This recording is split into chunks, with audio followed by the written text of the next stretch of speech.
As above, so below, as below, so above, is a timeless saying taken from the very first line of the Emerald Tablet, a legendary work and cornerstone of the alchemical tradition said to have been written by Hermes Trismegistus.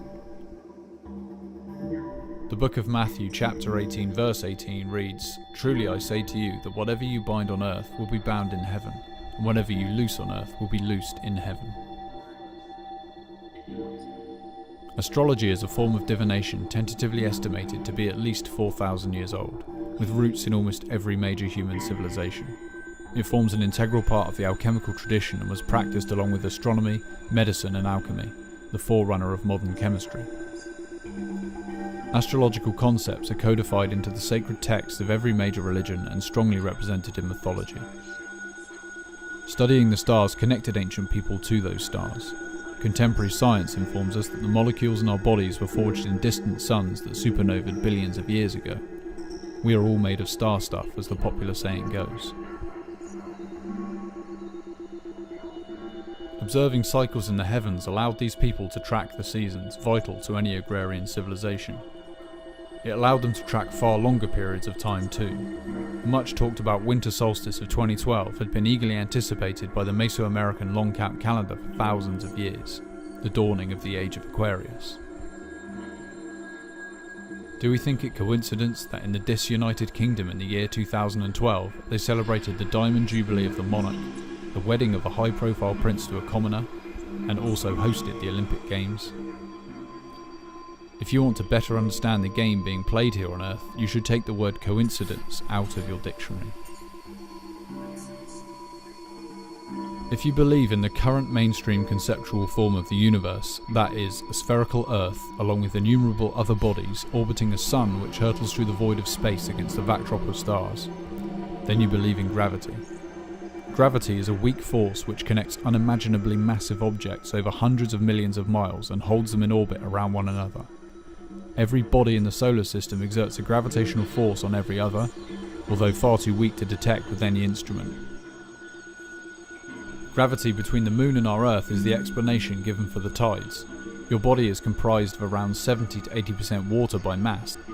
Following the conventional understanding given to us by Newton and Einstein of how physical reality works, each and every major body in the heavens is, right now, exerting a virtually imperceptible force on the fluids and structures in your brain. As the planets move in their orbits, each one rhythmically stimulates the seat of your consciousness, sometimes in concert with the others, sometimes not. You want an explanation for astrology grounded in the so-called real world? I just gave you one. As above, so below. As without, so within. It always makes me chuckle when modern astrologers say things like, "Of course, we now know the Earth orbits the Sun and not the other way around." Do we? Astrology has been practiced for several thousand years, regardless of the changing conceptualization of the heavens. It worked perfectly on a flat stationary Earth in the centre of the dancing planets, and it works perfectly on a spherical Earth orbiting the Sun along with all the other planets. Astrology does not care what shape the Earth is or what location it holds because it is based primarily on observation of natural phenomena. I would argue that in that respect it is more scientific than a lot of the mathematical gymnastics and witchcraft required to keep the so-called globe aloft and spinning about a sun which hurtles through the cosmos at hundreds of thousands of miles per hour. Why is it that nearly every coffee table magazine and low-rent newspaper carries a daily or weekly horoscope column? What could possibly be the purpose for having almost every man, woman and child aware of their birth sign? Is this just a curious throwback to a time dominated by superstition, or is there a serious purpose at work? By now I would hope that everybody is familiar with the term hidden in plain sight and the meaning of this phrase. Long story short, through occultism, the self-proclaimed elites know the true power of studying the heavens and thus by doing so studying themselves. Temet nose, know thyself. Simply by knowing our birth sign, we are giving the power of our awareness to the practice of astrology while simultaneously dismissing it as superstition. We give our power away whilst receiving none of the benefits of properly studying it. Your sun sign, synonymous with birth sign and star sign, is only one part of the story. The placement of the moon and also the ascendant, the constellation rising on the eastern horizon at the exact moment of birth, are equally important in establishing the basic and overarching characteristics of an individual. All the planets and many other points such as asteroids and the nodes of the moon, for example, are also taken into consideration and assigned various meanings. At this point I want to make absolutely clear that in no way does astrology claim to be a deterministic method of defining something as dynamic and fluid as a person's identity.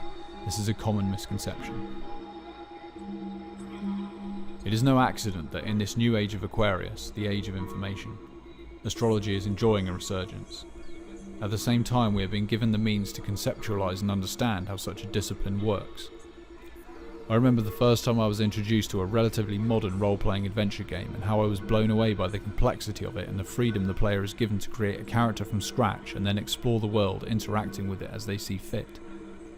Character creation takes the form of choosing the basic statistics which define your character. Once in the game, however, you can play in whatever fashion you wish, maxing out just a few key attributes or sampling different aspects of the game. This is a perfect metaphor for astrology, and I believe it to be no accident that such games are now well familiar, even to people who would not have thought twice about playing computer games a decade or so ago. How can approximately 1/12 of the population have the same sort of week? This is the limitation of the weekly horoscope column. The astrologer performing the reading and making the interpretation has to be incredibly vague. This is also a misrepresentation of how the placements in your birth chart or natal chart work. If we take two Leo suns, for example, both courageous, fun-loving and outgoing, and put them in similar situations, can we be certain they will react in the same way? I guarantee you, if one of them has his moon in Scorpio and his Venus in Aquarius, he will act completely differently to his counterpart who has his moon in Virgo and his Venus in Taurus, for example. Even twins born only minutes apart will not have the exact same chart, as the aspects formed between the various placements vary from minute to minute. Whereas the sun remains in each sign for roughly a month, the moon changes sign approximately every 3 days. The ascendant cycles through all 12 signs of the zodiac in a single day, spending 2 hours in each sign. The ascendant is often considered the most important indicator in a person's chart, as it is the face we project to the outside world and also defines the positioning of the 12 houses, another layer of complexity and depth to the natal chart. In order to obtain your birth chart, you need to know your date and location of birth. The time of birth accurate to within an hour, if possible, and ideally exact, is also critical. Inputting this information to a free natal chart calculator such as that found on cafeastrology.com will generate a bafflingly complex and in-depth profile for the time and location entered. The sun, moon and ascendant will have lengthy write-ups, and once you are familiar with each, you will understand why you and your best friend, who are both Geminis for example, have little in common. You will understand why, although you are a take-it-or-leave-it Pisces sun, you have a concentrated single-minded determination when you decide you want something, or somebody. Ah yes, you have your Mars in Scorpio. Searching YouTube for videos on the various placements will add more depth to your understanding, and there are a wealth of astrologers here. I highly recommend Alyssa Trahan, The Peace Dealer, Will Harrison, and Tim Halloran.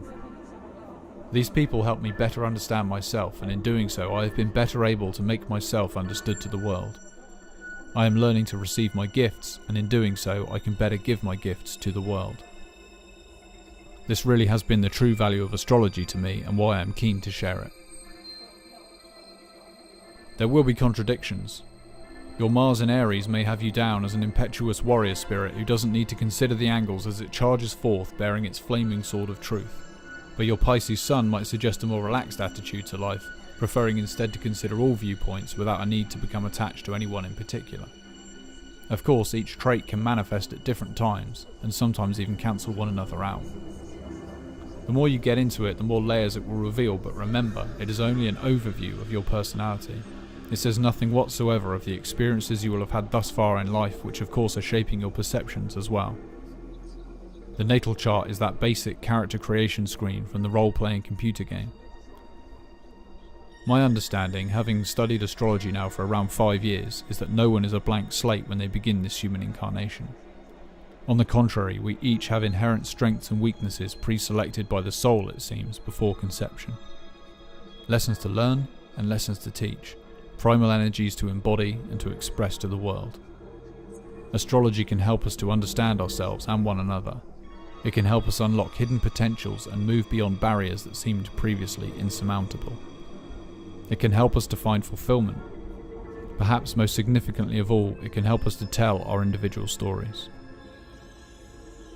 The simple act of seeking greater self-awareness through whatever means will ultimately yield that greater self-awareness.